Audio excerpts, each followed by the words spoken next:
Friends, good morning అండి. Welcome back to my channel. ఈరోజైతే రుచికి రుచి, ఆరోగ్యానికి ఆరోగ్యం అని చెప్పొచ్చు.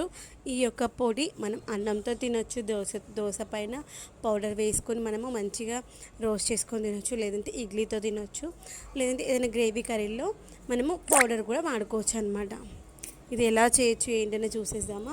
ఇక్కడ మనము అన్ని రకాల పప్పులు వాడతాం కాబట్టి మనకి కావాల్సినటువంటి పోషక విలువలు అయితే మంచిగా దొరుకుతాయన్నమాట. ఇక నేను తీసుకున్నటువంటి పప్పులు పెసరపప్పు, మినప్పప్పు, కందిపప్పు, తర్వాత శనగపప్పు తీసుకోవాలి. కానీ శనగపప్పు లేదు కాబట్టి బొబ్బర్లు ఉన్నాయని బొబ్బర్లు తీసుకున్నాను. వీటిని అయితే నీట్గా ఒకసారి వాష్ చేసుకుంటాను. అది మన ఇష్టం, వాష్ చేసుకొని అయినా వేయించుకోవచ్చు, లేకపోతే డైరెక్ట్ అయినా వేయించుకోవచ్చు. నేనైతే వాష్ చేసి వేయించుతాను, ఎందుకంటే దాంట్లో మనము డస్ట్ ఉంటుంది ఒకటి, అది ప్రిజర్వ్ చేయడానికి, పురుగు రాకుండా ఉండడానికి పురుగుల మందు కలుపుతారు కాబట్టి కడుక్కొని వాడుకోవడం మంచిది. అది ఇంకా మన ఇష్టము. తర్వాత నీట్గా కడిగేసుకొని ఒక 2-3 సార్లు దాన్ని ఇలా జాలీలో వేసేసుకొని నీళ్ళు ఎండమని వడగట్టేసుకోవాలి. నీళ్ళు ఆరిపోయిన తర్వాత ఇలా ఒక కడాయిలో కానీ వెలుపుగా ఉన్నటువంటి ఒక గిన్నె తీసుకొని దాంట్లో ఉన్నటువంటి పదన పోయేంత వరకు మంచిగా అనేసుకోవాలి. పదన పోయిన తర్వాత ఇప్పుడు సిమ్లో పెట్టుకోవాలి. కొంచెం మాయిశ్చర్ ఉన్నప్పుడు ఫ్లేమ్ కొంచెం పెద్దగా ఉన్నా ఏం కాదు, కలుపుతూ ఉండాలి. కానీ దాంట్లో ఉన్నటువంటి మాయిశ్చర్ పోయినాక మాత్రం మొత్తం సిమ్లో పెట్టేసుకొని కలుపుతూనే ఉండాలి, లేదంటే అడుగంటుతుంది. అలా మంచిగా కలిపేసుకొని అవి మంచి గలగల కావాలన్నమాట. మనకి గిన్నెలో వేయించేటప్పుడు గలగల సౌండ్ రావాలి. తర్వాత ఒక గింజ తీసుకొని మన నోట్లో వేసుకున్నప్పుడు కరెక్ట్ మన సౌండ్ రావాలి. అది మనం వేయించేటప్పుడు మంచిగా వేగిపోయిన తర్వాత కమ్మటి వాసన వస్తుంది. దాన్ని బట్టి కూడా గుర్తుపట్టవచ్చు. ఒకవేళ వేగిందా లేదా అని డౌట్ వస్తే ఒక 2 గింజలు తీసుకొని నోట్లో వేసుకున్నాం అనుకోండి, కరెక్ట్ మన సౌండ్ రావాలి. అలా వచ్చింది అంటే మంచిగా వేగినట్టు. ఇలా వేగిన తర్వాత ఇలా వేడివేడిగా ఉన్నప్పుడే దాన్ని మిక్సీలో వేస్తే మాత్రం చల్లారినాక వేసుకోవాలి. లేదు, నేను చేసేటువంటి రోటి పొడులు కాబట్టి రోట్లో వేసి దంచుకునేటప్పుడు వేడివేడిగా దంచుకున్నాం అనుకోండి, తొందరగా దంగిపోతుంది అనమాట. పౌడర్ అంటే రోట్లో వేసి దంచవచ్చు, లేదంటే రుబ్బరాయి పెట్టేసి అనొచ్చు. నాది ఏంటంటే రోలు బాగా అరిగిపోయిందనమాట, కాబట్టి స్మూత్ అయింది. చాలా టైం పట్టింది.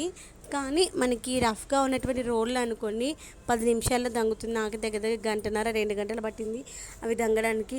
కాసేపు రుబ్బాము, నేను కాసేపు నూరాము, అటో ఇటో చేసి 1-1.5 వరకు దంగిపోయింది. అలా ఇద్దరము షేరింగ్ చేసుకొని దంచామన్నమాట.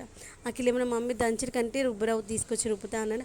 అలా కాసేపు నేను కాసేపు అలా రుబ్బాము. అలా మనకి బరకగా ఉన్నప్పుడు మనము వేయించి పెట్టుకున్నటువంటి పచ్చిమిర్చి, కొన్ని వెల్లుల్లి రెబ్బలు, రుచికి తగినంత ఉప్పు, ఇక్కడ కల్లుప్పు వేసాను. కల్లుప్పు వేస్తే మిగిలిన అన్నీ కూడా ఈజీగా దంగిపోతాయి అన్నమాట.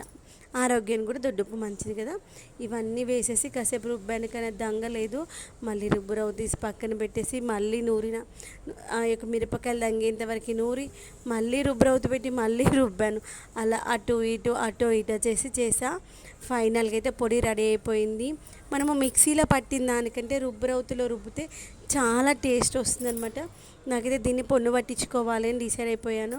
చూడాలి అది ఏ రోజు వస్తుందో. దేనికైనా కానీ టైం కలిసి రావాలి, కలిసి వచ్చేంతవరకు ఏ పని చేయలేం కదా. చూడిన తర్వాత అవి మిర్చిలు దంగిపోయిన తర్వాత మళ్ళీ దంచుకున్నాను.